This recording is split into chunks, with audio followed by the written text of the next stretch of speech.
Wagner Ribeiro कहते हैं, महान फुटबॉलर पेले जिस दौर के खिलाड़ी थे, उस दौर में नेमर जूनियर खेलते तो हर मैच में 12 गोल करते। दोस्तों, ब्राजील वही कंट्री है जो पेले, जीको, नेमर जूनियर और रोनाल्डिन्हो जैसे कई दिग्गज प्लेयर को जन्म दिया है। हमारे भारत जैसे कंट्री में जहां गरीब पॉपुलेशन बड़े क्लब नहीं जा सकती, जिसके वजह से हमारे लोकल टैलेंट्स को आगे बढ़ने का मौका नहीं मिल पाता। हम ब्राजील से काफी कुछ सबक ले सकते हैं। ब्राजील दुनिया का सबसे ज्यादा प्रोफेशनल फुटबॉलर एक्सपोर्ट करने वाला देश है। पिछले साल ब्राजील ने सबसे ज्यादा 1219 प्रोफेशनल फुटबॉलर एक्सपोर्ट किए। वहीं दूसरे नंबर पर फ्रांस 978 और तीसरे नंबर पर अर्जेंटीना 815 फुटबॉलर एक्सपोर्ट किए। ब्राजील दुनिया का सबसे सफल टीम है जो अब तक हर वर्ल्ड कप में पार्टिसिपेट किया है और सबसे ज्यादा 5 बार वर्ल्ड कप भी जीत चुका है। ये तो अच्छी बात है, मगर ब्राजील का फुटबॉल में इतना जबरदस्त होना, क्या इसके पीछे कोई राज है या जाने अनजाने में ब्राजील ऐसा करते आ रहा है? इसे जानने के लिए सबसे पहले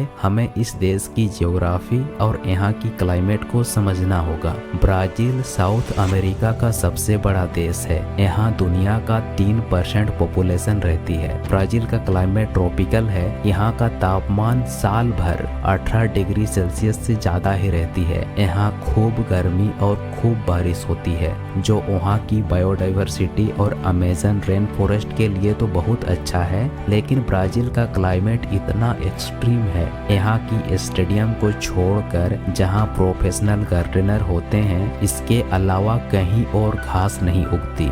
दूसरी तरफ 1970 के आसपास ब्राजील का इकोनॉमिक ग्रोथ बहुत तेजी से हुई, जिस कारण ब्राजील के शहर बहुत तेजी से डेवलप हो गए। लेकिन इन मेगा सिटीज की ठीक से प्लानिंग नहीं हो पाई। और तो और ब्राजील का 59% एरिया अंडर फॉरेस्ट कवर है। ब्राजील का 90% पॉपुलेशन 10% जमीन पर ईस्ट कोस्ट पर रहती है। इसीलिए ब्राजील में फुटबॉल ग्राउंड तो बहुत दूर की बात, यहाँ तो ठीक से रहने के लिए भी जगह नहीं है। ब्राजील के अधिकतर बच्चे तंग गलियों में खेलना सीखते हैं। बहुत छोटी जगहों में उबड़ खबड़ सरफेस पर खेल सीखते हैं, जिसके कारण उनका बॉल पर कंट्रोल, बॉडी बैलेंस और तेज रिएक्शन बनते हैं।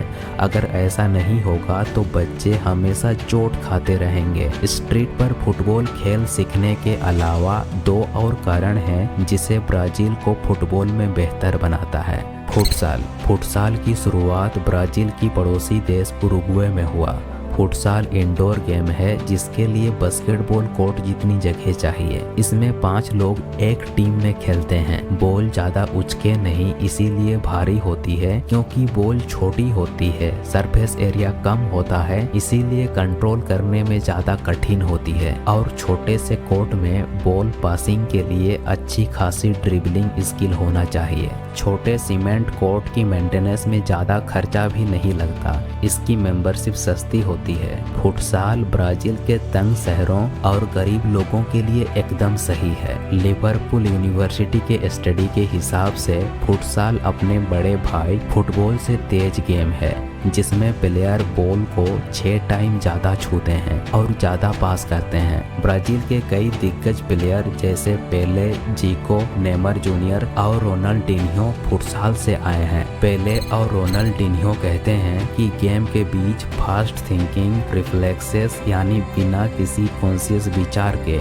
इंस्टेंट एक्शन ले पाना, खेल की बारीकियां, पिन पॉइंट्स और पासिंग फुटसाल से अच्छा कोई नहीं सिखा सकता। फुटसाल की सफलता देखकर अब कई देशों में फुटसाल खेला जाने लगा है। ब्राजील को फुटबॉल में बेहतर बनाने के लिए ब्राजील की बीच समुद्र तट भी अहम भूमिका निभाते हैं।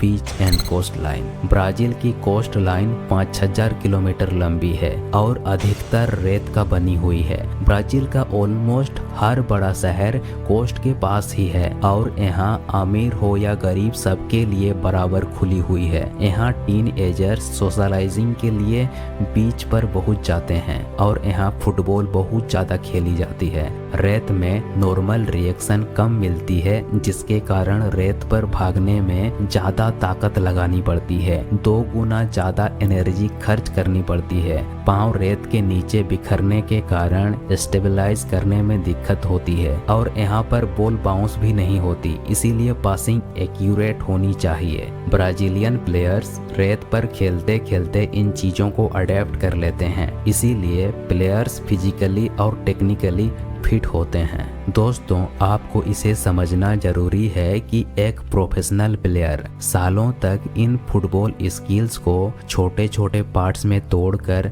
सीखता है, प्रैक्टिस करता है और इसे इम्प्रूव करता रहता है, तब जाके एक प्रोफेशनल फुटबॉलर बन पाता है। जैसे एक प्रोफेशनल प्लेयर को बॉडी फिटनेस और मैकेनिक्स के लिए इन स्किल्स पर महारत हासिल करनी पड़ती है, जैसे endurance, balance, coordination, volumetrics, power और एजिलिटी।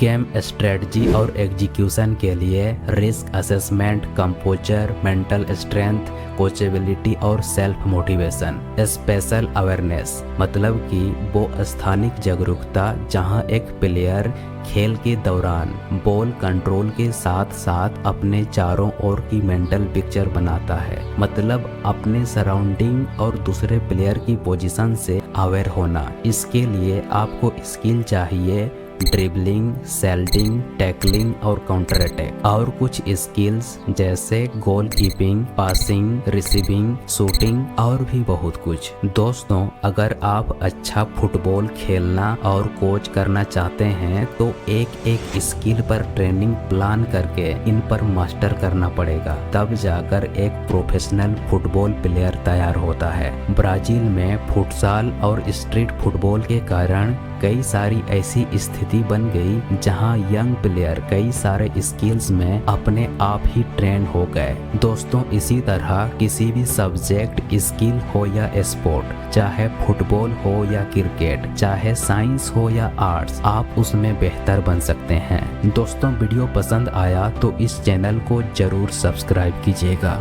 सीखते रहिए और खुद को बेहतर बनाइए। मिलते हैं अगले एक बेहतरीन वीडियो में।